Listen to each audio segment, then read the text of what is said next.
para que una obra de arte sea una obra de arte, esta es capaz de abrir la mirada de quien la observa a un mundo, a un nuevo mundo, un mundo diferente del mundo ordinario, ¿sí? En este sentido, para Heidegger, la obra de arte es una apertura, la apertura de un nuevo mundo. Y esta apertura produce al mismo tiempo una rotura con la percepción cotidiana. Es decir, que la apertura produce una rotura con el orden de la percepción ordinaria, una rotura con el orden ya establecido de las cosas, ¿sí? Bien, ese es el acontecimiento del que ya hemos hablado. ¿Y cuál es el efecto, dirá Heidegger, de esta rotura que es al mismo tiempo abertura? Bueno, nos dirá Heidegger que el acontecimiento produce un desvelamiento. La obra de arte desvela un nuevo mundo, desoculta un mundo. Se produce un desocultamiento que desvela un nuevo mundo. Por lo tanto, la obra de arte es verdadera porque desvela un mundo, desvela la verdad de un mundo. ¿En qué sentido desvela una verdad la obra de arte? ¿Qué verdad desvela la obra de arte? Entender esto es fundamental. Y entender esto pasa por preguntarnos, bueno, ¿qué sentido le da aquí Heidegger a la verdad? ¿No? Bien, Heidegger siempre utiliza el término verdad en el sentido griego de aletheia, es decir, de desvelamiento, de desocultamiento. Es decir, que hablar aquí de verdad en la obra de arte no es usar el término usual de verdad. Esto no debemos confundirlo nunca, ¿de acuerdo? Heidegger se refiere a la verdad no como sustantivo, la verdad no como corroboración de un dato, sino verdad como experiencia, verdad como acontecimiento, ¿sí? La experiencia del arte muestra una verdad que nada tiene que ver con la noción habitual de verdad. La verdad de la obra de arte no es verificación, no es certeza, no es un frío dato científico, ni tampoco es el resultado de una estadística, ¿sí? Y atención, la verdad de la que aquí se trata tampoco es una verdad subjetiva, no es una verdad del yo, no es una verdad caprichosa de la que se apropia yo, no es ese tipo de verdad narcisista que dice que esto es verdad porque a mí me gusta o es verdad porque me lo dice el corazón, no. Aquí la verdad de la obra de arte no es ninguna verdad subjetiva, que yo pueda decidir, que yo pueda decidir escoger o no escoger. La verdad que habita en la obra no se puede escoger. La verdad que habita en la obra se impone. Se impone porque es un acontecer que desvela una verdad en sí misma. Y esa verdad no está ni al servicio de ningún yo, ni tampoco es el resultado, el producto de ningún yo. ¿De acuerdo? Es la verdad de un mundo que se desvela al haberse abierto una brecha entre el orden habitual y pragmático de nuestro mundo, ¿sí? Por lo tanto, es la verdad de un mundo que nada tiene que ver con el mundo del yo, ¿sí? Esto tiene que quedar muy claro. Por lo tanto, la verdad de la obra de arte reside oculta en la misma obra. La verdad de la obra de arte es un mundo que no parte de un referente exterior, no parte de un referente externo, ¿sí? Heidegger dirá, ser obra significa levantar un mundo. Y aquí el concepto de mundo tampoco hay que entenderlo convencionalmente. ¿De acuerdo? Aquí mundo no es un conjunto de entes que nos rodean, ¿de acuerdo? El concepto de mundo para Heidegger es intangible, en el sentido de que el mundo no es un objeto que se encuentra frente a nosotros de manera que podemos contemplarlo. No, tampoco es un mundo imaginario, ni un mundo ideal, metafísico, tampoco. Aquí mundo es un mundo que se impone. Que se impone significa que permea la totalidad de la conciencia. ¿Qué quiere decir esto? Quiere decir que la obra de arte abre un mundo de manera que si la obra de arte abre un mundo, lo que hace es instaurar un mundo. Pongamos un ejemplo fuera del arte. no tiene nada que ver con el arte, pero nos va a ayudar para entenderlo mejor, creo. La obra de arte instaura un mundo. Por ejemplo, en el sentido de Internet. Internet no estaba antes en el mundo, ¿verdad? Pero alguien lo inventa e instaura otro mundo. El mundo virtual, el mundo en el que estamos ahora, por ejemplo. Que es tan operativo y verdadero como lo es el otro mundo, el mundo que existe cuando cerramos Internet. ¿Sí? Internet abre un nuevo mundo, instaura un nuevo mundo, ¿verdad? Este es el sentido aproximadamente que Heidegger nos dice, que la obra de arte instaura un mundo. ¿Se entiende? Este es el sentido de instaurar un mundo. A eso se refiere Heidegger con instaurar un mundo. Aunque el ejemplo de Internet no es el mejor, porque Heidegger hace una diferencia radical entre el mundo de la técnica y el mundo del arte. Pero bueno, quedémonos con el ejemplo para entender qué significa esto, de que la obra de arte instaura un mundo. ¿Bien? Ok. ¿Qué más nos dice Heidegger de esta abertura de un mundo en la obra de arte? Heidegger va a decir que el mundo que abre la obra de arte no agota nunca la obra de arte, no disminuye la obra de arte, no la reduce a algo contingente, a algo residual, no, porque hay una segunda dimensión en la obra de arte, que es la de la tierra. Tenemos la dimensión mundo y la dimensión tierra. ¿Sí? Dimensión tierra. Dimensión tierra. El mundo, en términos heideggerianos, siempre implica una tierra. Y viceversa, Una tierra siempre implica un mundo. De la misma manera que para Nietzsche lo dionisíaco implica lo apolíneo. ¿Sí? De hecho, una obra de arte solo puede abrir un mundo sobre la base de la tierra. Aquí estos dos conceptos de Heidegger. ¿Cuál es el significado que le da Heidegger al concepto tierra? Para Heidegger la tierra es la dimensión opaca, espesa, real de la obra de arte. Matérica, podemos decir también. La tierra es la materialidad que constituye la obra de arte. ¿Sí? En la obra de arte se manifiestan estas dos dimensiones, dirá Heidegger. Se manifiesta la apertura de un mundo y se manifiesta la ocultación de la tierra. El desvelamiento de un mundo implica necesariamente también un ocultamiento. Y ese ocultamiento lo va a llamar Heidegger la tierra. ¿Sí? Dicho en otros términos, la obra de arte es apertura. La obra de arte es apertura y al mismo tiempo cerradura. La obra de arte es ocultamiento y desocultamiento, veladura y desveladura. Es decir, que la tierra muestra que algo se retira, que algo se esconde, que se cierra, pero precisamente allí donde se abre un mundo. ¿Sí? El desvelamiento del mundo en la obra nunca puede excluir el ocultamiento de la tierra. La tierra, podemos decir, es la dimensión real de la obra, mientras que el mundo es la dimensión lingüística y por lo tanto simbólica de la obra. El mundo es la dimensión de la simbolización y la tierra la dimensión de la concreción, es la dimensión de pura presencia. ¿Sí? Por lo tanto, tenemos que la obra de arte es una relación continua, conflictual, irresoluble entre tierra y mundo. ¿Sí? En la obra de arte en realidad existe un conflicto. Existe un conflicto interno entre estas dos dimensiones. No se pueden separar. La obra de arte es un campo de batalla, como dirá Manuel Miralles. ¿Sí? Heidegger reivindica esta tensión y este conflicto que habita en la obra de arte. ¿Sí? Una tensión y un conflicto que crea una verdad, que desvela una verdad. Esa verdad emerge como conflicto entre el ocultamiento de la tierra y el desvelamiento del mundo. ¿Sí? Y aquí está el punto fuerte, de la reflexión de Heidegger sobre el arte. El punto fuerte es,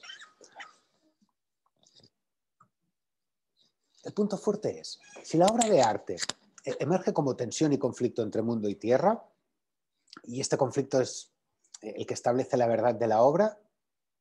Entonces la obra es el establecimiento de una verdad, es el establecimiento de una verdad y no un simple medio de expresión. La obra de arte no es un medio de expresión. Este es el punto. Este es el punto fuerte. La obra de arte no es un medio de expresión. La obra de arte no puede entenderse como un medio de expresión. Y decir esto enfada a mucha gente, claro. ¿Por qué? Porque decir que la obra de arte no es un medio de expresión es muy molesto. Choca con la concepción ordinaria de la realidad. Esa realidad donde habita el yo. Siempre se arroga el derecho exclusivo de ser el protagonista, ¿no? ¿Por qué Heidegger insiste en que la obra de arte no es un medio de expresión? ¿Qué significa expresión? Pues la propia palabra lo dice, expresión, presionar algo hacia afuera, ¿sí? Es decir, trasladar la misma cosa de un lugar a otro lugar, ¿verdad?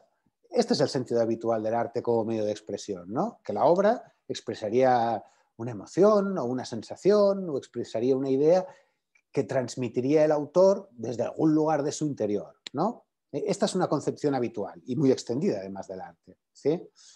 Pues esta concepción de la obra de arte como vehículo de expresión de algo que no forma parte de la obra, que está fuera de la obra, que viene de otro lugar más originario que la misma obra, esto, dice Heidegger, es una ilusión. Es una ilusión narcisista del yo, diría Freud. Es una arrogación por parte del yo. La verdad de la obra de arte no proviene ni de los sentimientos del artista, ni de las ideas del artista, ni de las intenciones del artista. No. Si la obra de arte es expresión de algo, es únicamente expresión de sí misma. Su verdad está solo en sí misma. Es fuerte esto. ¿Qué quiere decir esto?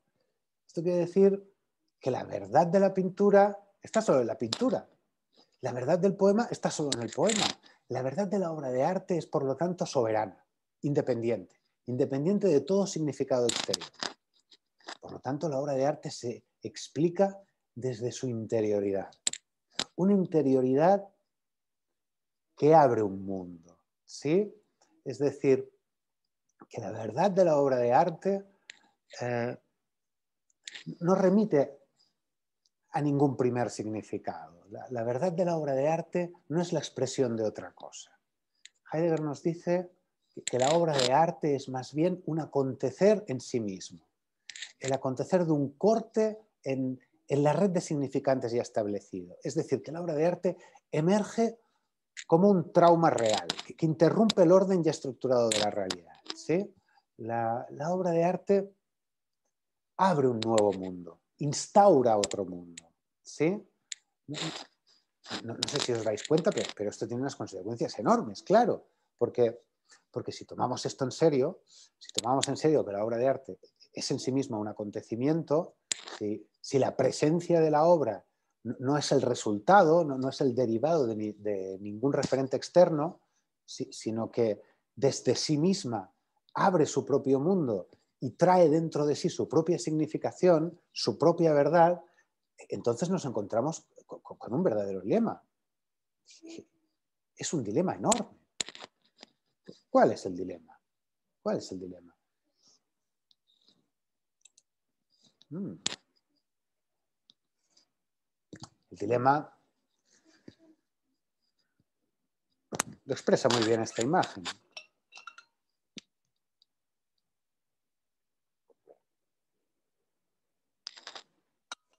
El dilema es que cualquier intento hermenéutico de traducción resulta totalmente inadecuado, porque la forma de la obra, en lugar de aludir a una posible significación, en realidad lo que manifiesta es un eclipse de toda significación que provenga del exterior.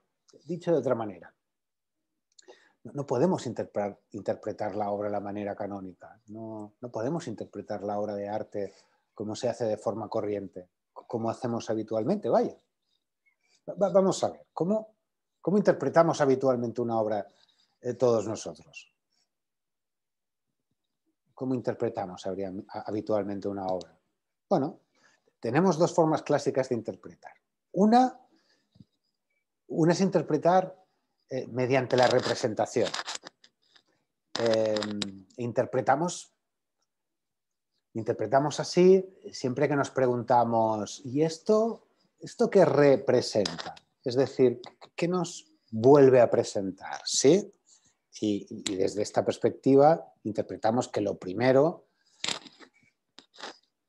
es que hay un original y la obra es una copia de ese original. ¿Sí? Y esto vale exactamente lo mismo para cuando decimos, ¿y esta obra qué expresa? ¿No? La obra expresa algo que originalmente ya estaba en otro lugar, ¿verdad? El artista tiene en su interior un sentimiento y expresa al exterior ese mismo sentimiento, ¿sí? Esta manera de interpretar se puede degradar todavía más, ¿eh? De hecho, esta degradación es ya lo habitual y consiste en interpretar de la siguiente manera. Yo me pongo delante de la pintura y a ver qué me hace sentir a mí esta pintura.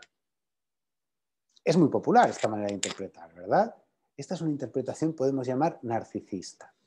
Es la manera que tiene el yo de interpretar egoicamente. Es decir, que la obra se convierte en una imagen especular de lo encantado que estoy de haberme conocido a mí mismo, ¿no? No veo la obra. La obra es un reflejo de mí mismo, ¿sí? Este es el modo de interpretación, podemos decir, en que el yo, en un arrebato de autoimportancia, se coloca en el lugar de Dios, ¿no? La obra está creada narcisísticamente a mi imagen y semejanza, ¿sí? Este sería un tipo de interpretación representativa del yo, claro. Luego tenemos otro tipo de interpretación. Esto es más sofisticado. Es la interpretación psicoanalítica clásica y por lo general pues, consiste en un acercamiento patográfico a la obra de arte. ¿Qué significa acercarse a una obra de arte de manera patográfica? Bueno, pues significa acercarse a la obra de arte reduciendo la obra a la vida psicológica del artista, ¿no? Es decir, a sus fantasmas inconscientes, sus trastornos, su historia personal, familiar, lo que sea. ¿Sí? Este es un modo. Este es un modo donde se ha considerado tradicionalmente la obra como si fuese un síntoma o una proyección inconsciente del artista, ¿sí? Y que estaría allí en el cuadro esperando a ser descifrado, ¿no? En este caso, la verdad de la obra no residiría en su inmanencia, en el evento de la obra, sino en la biografía del artista. Y sería la psicobiografía del artista la que nos ofrecería una información muy valiosa sobre cómo descifrar el contenido latente de la obra de arte, ¿no?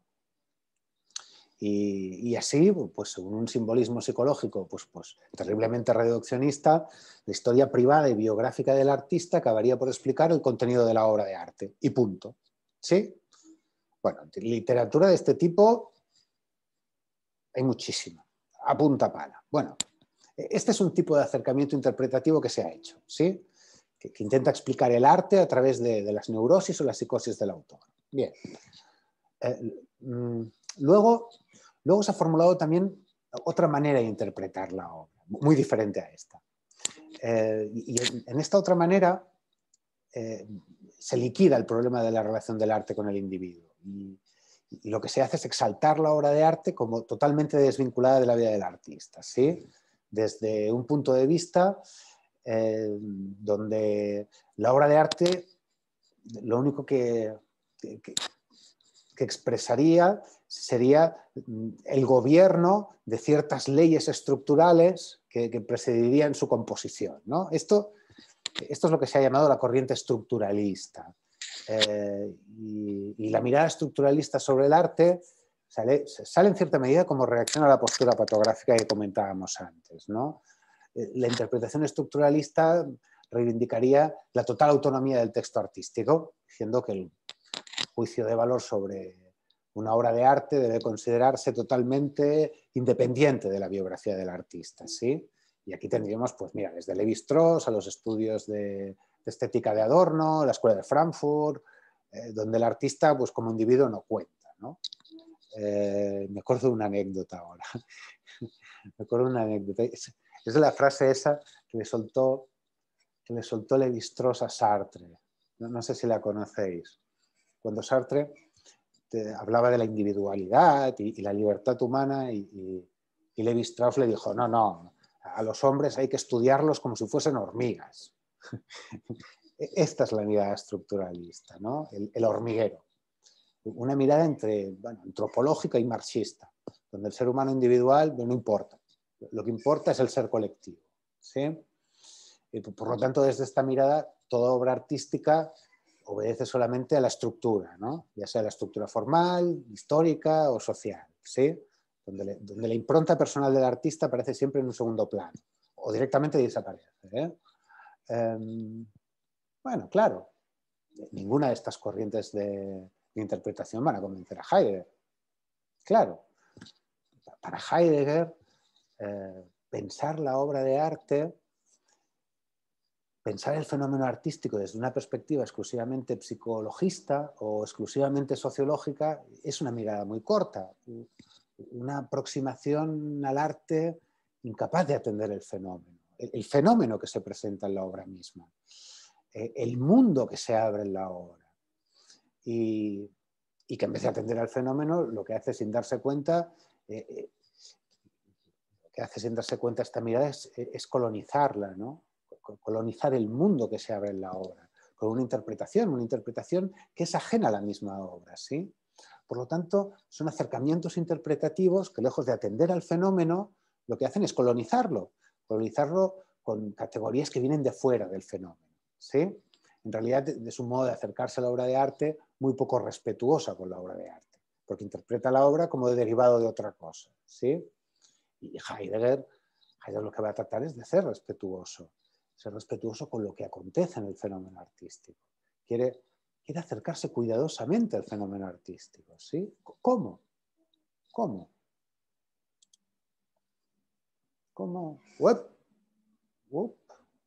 Me fui aquí, la volvemos a tener.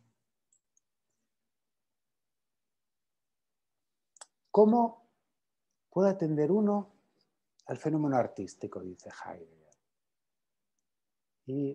Y nos dice Heidegger. Nos dice que el arte se realiza mediante una manera particular de acercarse a la obra. Pero una manera de acercarse a la obra que no parte del yo, que no parte de la posición interesada, que no parte de esa mirada habitual del entendimiento, que quiere enjaular la obra dentro de unas coordenadas que le sirvan a uno para quedarse tranquilo. No. La manera de acercarse a la obra, dirá Heidegger, requiere situarse en un horizonte de la mirada distinto. Un horizonte de la mirada completamente distinto. ¿Cuál es ese horizonte de la mirada? Este horizonte de la mirada es una mirada diferenciada y es una mirada necesaria tanto para producir la obra como para admirarla, ¿sí? ¿Y en qué consiste esta diferenciación? Consiste en diferenciar la obra del resto de los objetos y pensarla como creación. La obra de arte es creación.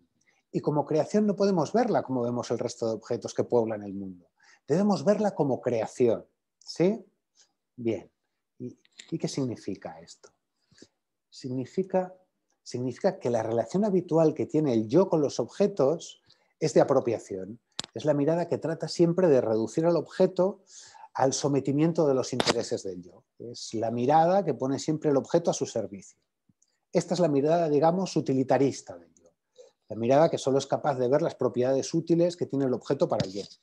Es decir, que los objetos sean entendibles para el yo, manejables. ¿Sí? Esta es la mirada más habitual, la más corriente. La mirada que solo alcanza a ver la utilidad que tiene para el yo las cosas. ¿Sí? Es la mirada que parte siempre de la pregunta, ¿esto me sirve? ¿Sirve esto a mi entendimiento? ¿De qué me sirve mirar El perro de Goya? ¿De qué me sirve hacer este curso? ¿Me sirve para curar mis neurosis pintar? ¿Servirá para mejorar mi autoestima pintar? Estas son preguntas que surgen siempre desde un horizonte yoico, ¿no? Es el horizonte de mirada que capta las cosas desde el utensilio, por decirlo así. Por lo tanto, todo aquello que no sea para mí de utilidad desaparece de mi horizonte de conciencia. ¿sí? Este es el horizonte ordinario, ¿no? Solo aparece frente a mi conciencia aquello que es para mí de utilidad. Si yo no lo comprendo, es inútil. Si yo lo comprendo, es útil. La mirada del yo quiere siempre apropiarse de las cosas, no quiere dejarlas en su libre presencia. El yo quiere siempre adueñarse de lo que emerge ante su conciencia, no dejar libre aquello que se presenta a su conciencia, ¿sí? Heidegger nos dice, desde ese horizonte de comprensión no hay obra de arte posible. Para que exista la obra de arte es necesario acercarse a la obra desde otro horizonte de percepción, que es ver la obra como creación. Y como hemos dicho antes, la creación supone siempre una autonomía, supone una soberanía. La creación no está nunca sometida a los intereses, a los designios, a las interpretaciones que sirvan al yo, ¿sí? Tiene que haber entonces una manera distinta de relacionarse con la obra, una manera de relacionarse que permita abrirse a ese estado de desocultamiento de la obra, a esa abertura de un mundo que es la obra misma, ¿sí? Y este desocultamiento, nos dice Heidegger, es un estado que no está dado, que no está ya dado, ni es una propiedad tampoco de las cosas. Para que acontezca, para que surja el acontecimiento, alguien debe de provocarlo. Alguien lo debe provocar. Esto quiere decir que no basta con que la obra de arte haya sido hecha por un artista, no basta que la obra posea una existencia física. Es necesario que haya alguien que tenga cierta disponibilidad para establecer contacto con la obra, que haya alguien que se entregue, que entregue su mirada y active el conflicto que la obra de arte establece entre mundo y tierra, ¿sí? Y que ante ese conflicto, ante esa brecha que abre la obra, permanezca como parte de esta disputa. Es decir, que para que la obra exista se requiere la participación de alguien que se detenga ante el conflicto y que sin la intención de resolver ese conflicto, es decir, el conflicto que habita en la obra, deje que la obra abra un mundo. Por lo tanto, la relación que se establece entonces no es una relación externa con la obra, sino una relación desde la obra misma, una relación donde se cancela toda intención de apropiación por parte del yo. Y en este vaciamiento, en esta cancelación de las categorías interpretativas del yo, logre uno situarse en ese horizonte que le permita detenerse ante el conflicto y dejar que ese conflicto se despliegue desde sí mismo, para que se abra un mundo, ¿sí? Esta es la manera de relacionarse con la obra. Dice Heidegger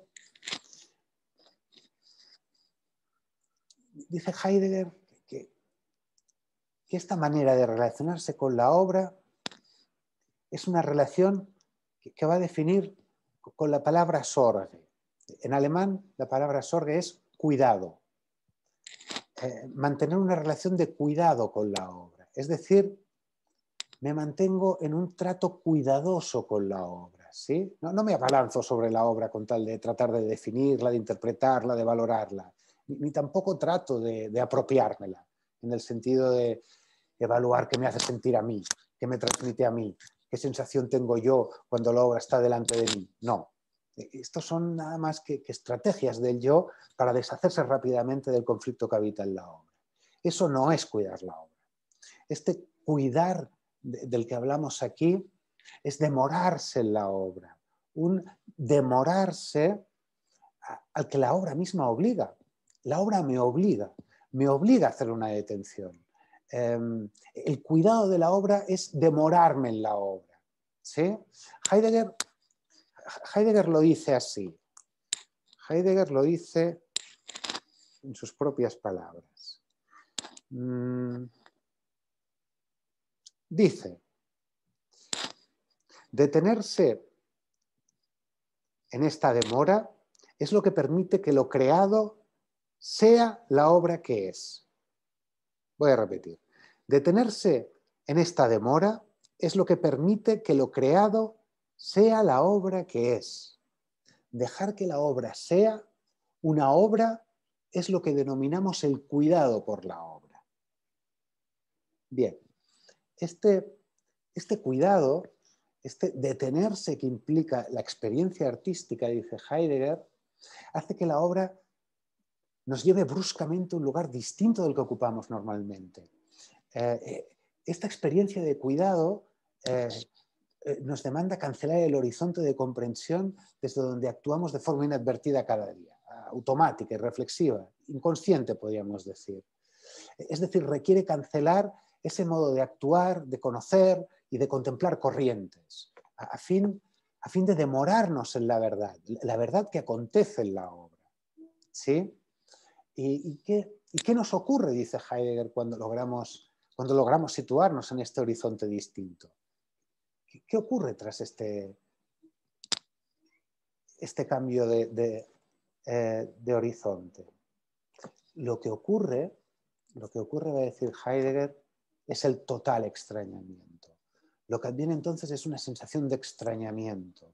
Sucede que nos sentimos extrañados, porque la verdad que se desvela en la obra surge también extraña nuestra óptica corriente. Se nos hace extraña, ¿verdad? No estamos acostumbrados a esta extrañeza. Ese es el extrañamiento. ¿Qué dice Heidegger sobre ese extrañamiento que se siente? El extrañamiento que se siente al estar al cuidado de la obra. Nos dice Heidegger,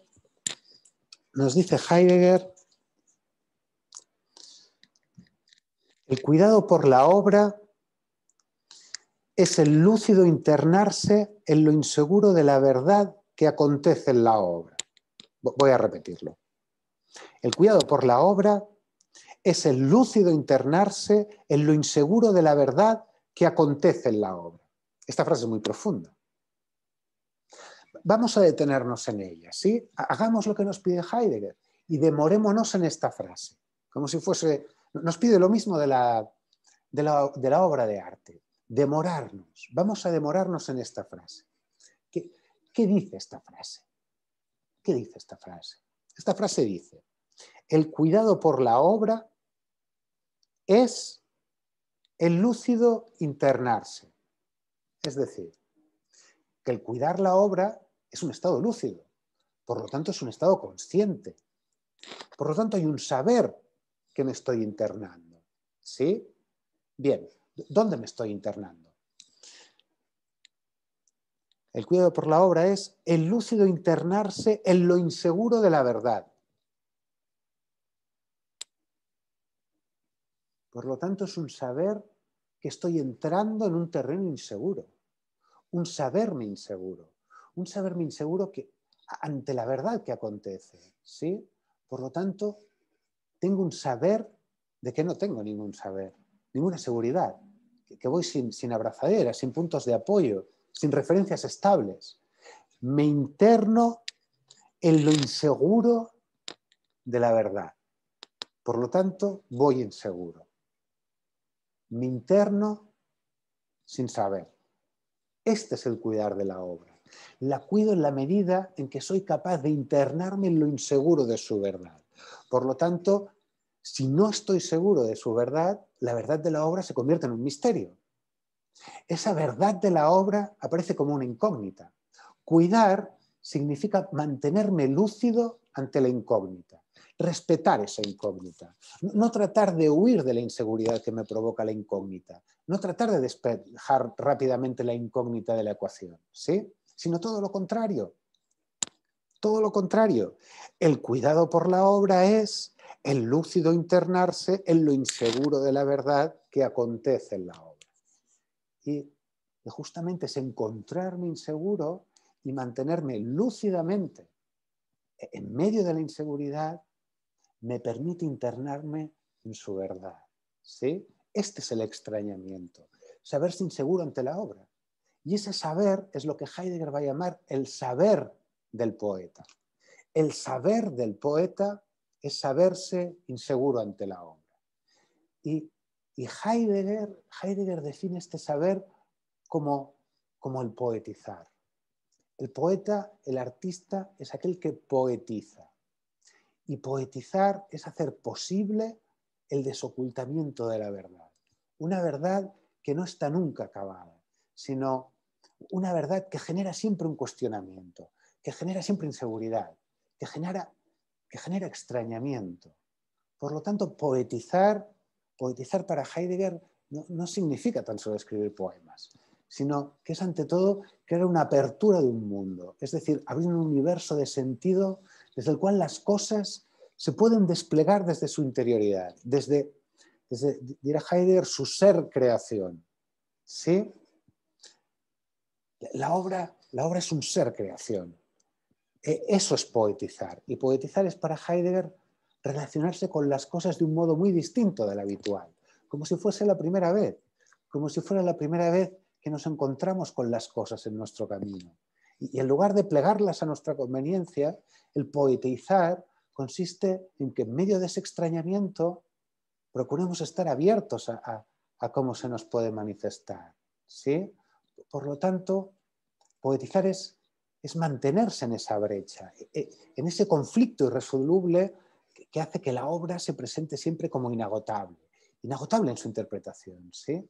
La obra de arte es en realidad una hendidura, una brecha, un vórtex, el vacío incandescente de un vórtex, en el cual las cosas que muestran quedan liberadas de la camisa de fuerza de nuestra habitual óptica de visión. ¿Sí? Y entonces, en ese lúcido extrañamiento, vemos que la obra de arte se resiste a nuestra total comprensión. Hay algo en ella que escapa a la mirada interpretativa habitual, que se resiste a ser descifrada, que se resiste a ser descodificada, netamente comprendida. Y el extrañamiento aparece. Ya no somos nosotros que interrogamos a la obra, sino que es ella la que nos interroga a nosotros. Y esto es muy importante. La obra artística abre un mundo que nos devuelve una interrogación, que nos genera preguntas, incógnitas, a las que no encontramos respuestas definitivas. Y justamente es la interrogación el verdadero territorio en que se desenvuelve la experiencia del artista. Es una interrogación. Crear es una actividad que se hace en la incertidumbre.